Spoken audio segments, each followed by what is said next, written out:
Hey Joe, working along on this identification project. I just wanted to give you a preview of what I am working on and just get any feedback. Remember, this is still being produced and designed and everything like that. But what I was trying to do was give it more of a game feel. So you'll notice some elements in here. Let's go through the interface. First of all, just as in the other tutorial, we're going to see the rocks first. You see the identification of the two rocks. What can happen is, at this point, they can click to select. Here's that drop-down list of all the rocks. Now, what I did is I broke these into the different igneous, sedimentary, and the other categories, just so I don't have a huge, super long list, and this will help them to identify with those different groupings of rocks. And I think there was an average of 10 to 15 of each one of those groups. So, but what they can do is they can select one by looking at the rock, and then you'll notice that this turned green here, and the directions tell them to click the check mark. And these are going to come up with some more identifiers that says, oh, you were almost right, you're going to have to try again. So again, let me restart this here. So yeah, they click to select, they pick the wrong rock, it comes up with something that tells them no, they click and it has them select again. But as you can see, now we have the characteristics shown. We'll have this identification over here to the right that tells them what to do now, and then again the points possible adjusts per guess from 10 to 8 to 6. So if they select again, they're presented with the same choices. They guess, it's wrong again, obviously. You'll notice it goes to 6 again. We have our hints over on this side. I put the hints down here and kind of point them out because I didn't want them underneath here, and I can't really change the drop down dynamically to only have those 4 choices.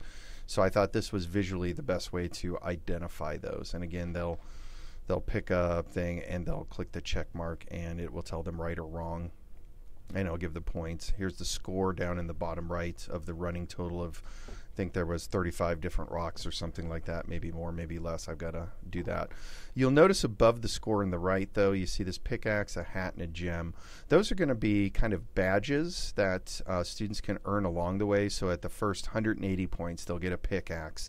At maybe 250 points, they'll get the hat. And then if they get a perfect score, or maybe just 1 or 2 wrong, if there's 350 possible, maybe if they get 340, they'll get the gem, and there'll be some kind of identifications. You've earned a gem. So hopefully that will entice them to try and do better as well.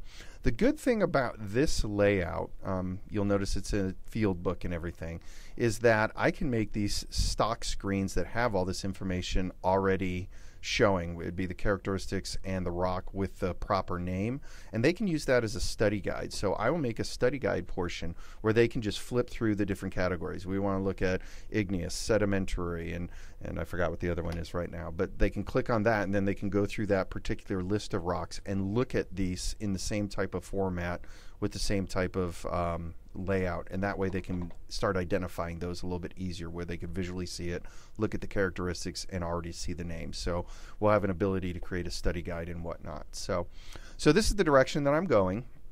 Again, the design and everything isn't really set in stone. Having the field log and the way I populate it, having directions over to the right here, the points possible. The score may end up at the top and the points possible down at the bottom. I don't know.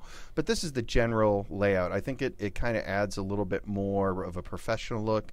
And it also kind of, the field log I thought played in well with, what you would do out in the field, because it reminded me when I was a kid and we'd go out and we'd do some geology. We'd find things. We actually had to sketch out the rocks and then write down characteristics, and then we came back to the classroom and identified them.